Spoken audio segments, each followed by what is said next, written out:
আজকে পড়ছি সত্যজিৎ রায়ের ফেলুদা কাহিনী বাদশাহী আংটি পর্ব 10। সারাদিনের মধ্যে একবারও ফেলুদাকে সেই ঝলমলে জিনিসটার কথা জিজ্ঞেস করার সুযোগ পেলাম না। রাত্রে বাবা যদিও বললেন তাড়াতাড়ি শুয়ে পড়ো, ভোরে উঠতে হবে, তবুও খাওয়া দাওয়া করে বিছানা পেতে শুতে শুতে প্রায় 10টা হয়ে গেল। লেপের তলায় যখন ঢুকেছি তখন আমাদের পাশাপাশি দুটো ঘরের মাঝখানের দরজা দিয়ে একটা বিকট নাক ডাকার আওয়াজ পেলাম।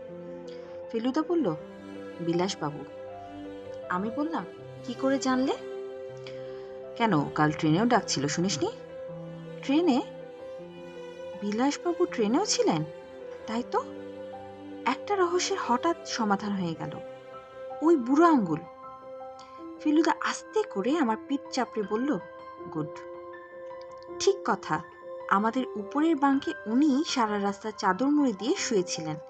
কেবল পায়ের ডগা দুটো বেরিয়েছিল বাঙ্ক থেকে, আর তখনই দেখেছিলাম ওই বুড়ো আঙ্গুল। কিন্তু এবার যে প্রশ্নটা আসলো তা কিন্তু করতে হবে ফেলুদাকে। বাবার নড়াচড়া দেখে বুঝতে পারছিলাম উনি এখনো ঘুমোননি। বাবা না ঘুমালে কথাটা বলা চলে না, তাই আরেকটু অপেক্ষা করতে হলো। ধর্মশালাটা ক্রমেই আরো নিঝুম হয়ে আসছে, আর তার সঙ্গে সমস্ত শহরটা।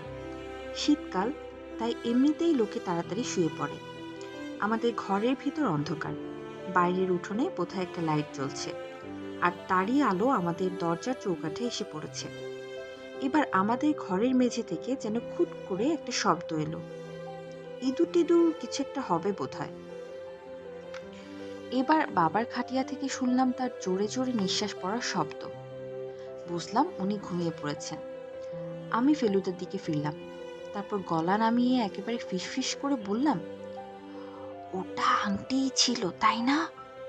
ফেলুদা কিছুক্ষণ চুপ, তারপর একটা দীর্ঘশ্বাস ফেলে আমারই মতো ফিসফিস করে বলল, তুই যখন জেনেই ফেলেছিস তখন আর তোর কাছে লুকোনোর কোনো মানেই হয় না। আংটিটা আমার কাছেই রয়েছে সেই প্রথম দিন থেকেই। তোরা সব ঘুমিয়ে পড়ার পর ধীরু কাকার ঘরে আলনায় ঝোলানো ওই পাঞ্জাবির পকেট থেকে চাবি নিয়ে আলমারি খুলে আংটিটা বার করে নেই। বাক্সটা নেইনি যাতে ডেফিনেটলি বোঝা যায় আংটিটা গেছে। কিন্তু কেন নিলে আংটিটা? কারণ ওটা সরিয়ে রাখলে আসল ডাকাতকে উস্কে দিয়ে তাকে ধরার আরো সুবিধা হবে। তাহলে সেই সন্ন্যাসী কি আংটিটাই নিতে এসেছিল? অম্বিকা বাবু নয়, আরেকজন সন্ন্যাসী, যে নকল, যার হাতে অ্যাটাচি কেস ছিল, সেই এসেছিল চুরি করতে। কিন্তু গেট থেকে বৈঠকখানায় আরেকজন গেরুয়াধারীকে দেখে চম্পট দেয়, তারপর টাঙা ধরে স্টেশনে গিয়ে ওয়েটিং রুমে ঢুকে পোশাকটা বদলে নেয়। সেই নকল সন্ন্যাসীটা আবার কে? একটা সন্দেহ আছে মনে, কিন্তু এখনো প্রমাণ পাইনি। এতদিন ধরে তুমি ওই আংটি পকেটে নিয়ে ঘুরে বেরিয়েছ? না, তবে একটা নিরাপদ জায়গায় রেখে দিয়েছিলাম। কোথায়? ভুলভুলাইয়ার একটা খুপড়ির ভিতর। বাপরে বাপ, কি সাংঘাতিক বুদ্ধি! এতদিনে বুঝতে পারলাম ফেলুদার দ্বিতীয়বার ভুলভুলাইয়া যাবার এবং গিয়ে কিছুক্ষণের জন্য হারিয়ে যাবার কারণটা। কিন্তু তবু মনে একটা খটকা লাগলো, তাই জিজ্ঞেস করলাম, কিন্তু তুমি তো ভুলভুলাইয়ার প্ল্যান জানতে না? প্রথম দিনই সেটার একটা ব্যবস্থা করেছিলাম। আমার বা হাতের কোড়ে আঙুলের নখটা বড়, সেটা জানিস তো। প্রথম দিনে হাঁটবার সময় ভুলভুলাইয়ার প্রত্যেকটা গলির মুখে দেওয়ালের নখে ঘষে 1, 2, 3 করে নম্বর দিয়ে রেখেছিলাম। 7 নাম্বার গলির খুপড়ির মধ্যে ছিল আংটিটা। আমি জানতাম ওর চেয়ে নিরাপদ জায়গা আর নেই। এদিকে হরিদ্বার যাব, অথচ আংটিটা লখনৌয়ে থেকে যাবে, এটা ভালো লাগছিল না, তাই সেদিন গিয়ে বার করে নিয়ে আসি। আমার বুকের ভেতরটা আবার ঢিপ ঢিপ করতে আরম্ভ করেছে। বললাম, কিন্তু সে ডাকাত যদি সন্দেহ করে যে তোমার কাছে আংটিটা আছে? সন্দেহ করলেই বা, প্রমাণ তো নেই। আমার বিশ্বাস সন্দেহ করেনি, কারণ অত বুদ্ধি ওদের নেই। কিন্তু তাহলে তোমার পিছনে এভাবে লেগেছিল কেন? তার কারণ আংটির লোভ ওরা ছাড়তে পারছে না, আর ওরা জানে যে আমি যতদিন আছি ততদিন ওদের সব প্ল্যান ভণ্ডুল করে দেবার ক্ষমতা আমার আছে। কিন্তু আমার আমার গলা শুকিয়ে প্রায় আওয়াজই বেরোচ্ছিল না। কোনো রকমে ঢোক গিলে তবে কথাটা শেষ করতে পারলাম। তার মানে তো তোমার সাংঘাতিক বিপদ হতে পারে। বিপদের মুখে ঝাঁপিয়ে পড়াই তো ফেলু মিত্তিরের ক্যারেক্টার। কিন্তু আর কিন্তু না, এবার ঘুমো। ফেলুদা একটা তুড়ি মেরে হাই তুলে পাশ বদল করলো। ধর্মশালা এখন একেবারে চুপ। দূরে রাস্তায় একটা কুকুর ডেকে উঠল। পাশের ঘরে নাক ডাকার শব্দ একটানা চলছে। ঘুম কি আসবে? ফেলুদার টেক্কা মার্কা দেশলাইয়ের বাক্সে রোদের আলোতে ঝলমল করা বাদশাহী আংটির কথা কিছুতেই ভুলতে পারছিলাম না। এই আংটির ব্যাপারে কি অদ্ভুত সাহসের সঙ্গে ফেলুদা নিজেকে ছাড়িয়ে ফেলেছে তা ভাবতেও অবাক লাগছে। অথচ এটাও ঠিক যে ও যদি না থাকতো তাহলে হয়তো আংটি চুরিও হয়ে যেত আর চোর ধরাও পড়তো না। কিরকির কিরকির কিরকির কিটকিট কিটকিট কিটকিট কিটকিট কিট। পাশের ঘর থেকে, কিন্তু মনে হয় অনেক দূর থেকে, র্যাটেল স্নেকের আওয়াজ পেলাম। বুঝলাম বনবিহারী বাবু তার প্রিয় সঙ্গীত শুনছেন। আর এই ঝুমঝুমির আওয়াজ শুনতে শুনতে বোধহয় ঘুমটা এসে গিয়েছিল। বাবার ট্রাভেলিং ক্লকে 5টার সময় অ্যালার্ম দেওয়া হয়েছিল, কিন্তু আমার ঘুম ভেঙে গেল সেটা বাজার অনেক আগেই। তাড়াতাড়ি মুখ টুক ধুয়ে চা খেয়ে তৈরি হয়ে নিলাম। সঙ্গে নিয়ে যাবার জন্য খাবারের কথা বলতে শ্রীবাস্তব বললেন, লক্ষ্মণ ঝুলায় একেবারে ব্রিজের মুখেই দোকানে চমৎকার পুরি তরকারি পাবেন, খাবার নেবার দরকার নেই। সকালে বেশ ভালো করে গরম জামা পরে নিয়েছিলাম, কারণ পথে তো ঠান্ডা হবেই।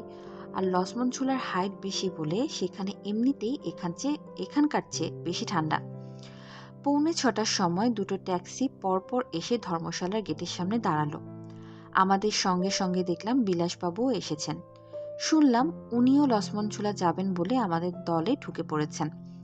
কোন গাড়িতে উঠবো ভাবছি, এমন সময় বনবিহারীবাবু এগিয়ে এসে বললেন, 3 জন করে ভাগাভাগি হয়ে যেতে হবে অবশ্যই। জানোয়ার সম্বন্ধে আমার কিছু ইন্টারেস্টিং গল্প আছে। তপেশবাবু যদি চাও তো আমার গাড়িতে আসতে পারো। আমি বললাম, শুধু আমি কেন, ফেলুদাও নিশ্চয়ই শুনতে চাইবে। ফেলুদা কোনো আপত্তি করল না। তাই শেষ পর্যন্ত আমি, ফেলুদা আর বনবিহারী বাবু একটা গাড়িতে, আর বাবা, শ্রীবাস্তব আর বিলাসবাবু অন্য গাড়িটায় উঠলাম। শ্রীবাস্তবের সঙ্গে দেখলাম বিলাসবাবুর বেশ ভাব হয়ে গেছে। সামনে সিটে ড্রাইভারের পাশে বনবিহারী বাবু তার কাঠের বাক্সটা রাখলেন।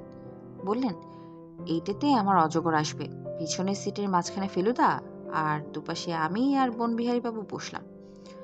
ঠিক 6:15 সময় আমাদের গাড়ি দুটো একসঙ্গে রওনা দিল। শহর ছাড়িয়ে খোলা জায়গায় পৌঁছাতে আরো 5 মিনিট লাগলো। সামনে পাহাড়, ডান দিকে চেয়ে থাকলে মাঝে মাঝে গঙ্গা দেখা যাচ্ছে। আমার মনটা খুশিতে ভরে উঠল। বনবিহারী বাবুরও বোধহয় বেশ ফুর্তিতেই আছেন, কারণ গুনগুন করে গান করছেন। বোধহয় অজগরের আশাতেই ওর মনের এই ভাব। ফেলুদাই কেবল দেখলাম একেবারে চুপ করে গেছে। কি ভাবছে ও? আংটিটা কি এখনো ওর পকেটেই আছে? সেটা জানারও কোনো উপায় নেই, কারণ ও বনবিহারী বাবুর সামনে সিগারেট খাবে না। বাবাদের ট্যাক্সিটা আমাদের সামনেই চলছে।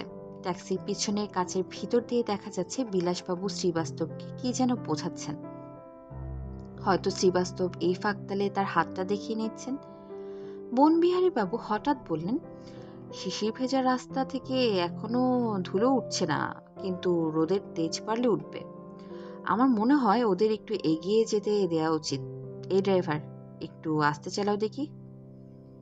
দাড়িওয়ালা পাগড়ি পরা পাঞ্জাবি ড্রাইভার বনবিহারী বাবুর কথা মতো গাড়ির স্পিড কমিয়ে দিল, আর তার ফলে বাবাদের ট্যাক্সি বেশ কিছুদূর এগিয়ে গেল। ধুলো হোক আর যাই হোক, আমি মনে মনে চাইছিলাম গাড়ি দুটো যেন কাছাকাছি একসঙ্গে চলে, কিন্তু বনবিহারী বাবুর আদেশের উপর কিছু বলতে সাহস হলো না। ভদ্রলোক জানোয়ারের গল্প আরম্ভ করবেন কখন? একটা গাড়ি যেন পিছন থেকে বেশ কিছুক্ষণ ধরে বারবার হর্ন দিচ্ছে।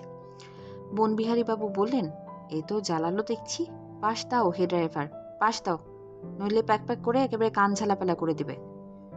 ড্রাইভার বাধ্যভাবে গাড়িটাকে রাস্তার বাঁ দিকে নিল, আর অমনি একটা পুরনো ধরনের শেভরলে ট্যাক্সি আমাদের গাড়ির পাশ দিয়ে হুশ করে বেরিয়ে এগিয়ে গেল। যাবার সময় দেখলাম যে সেই গাড়ির পিছনের সিটে বসা একজন লোক মুখ বার করে আমাদেরকে দেখে নিল। এ আমাদের চেনা লোক, সেই বেরেলি পর্যন্ত যাওয়া গেরুয়াধারী সন্ন্যাসী।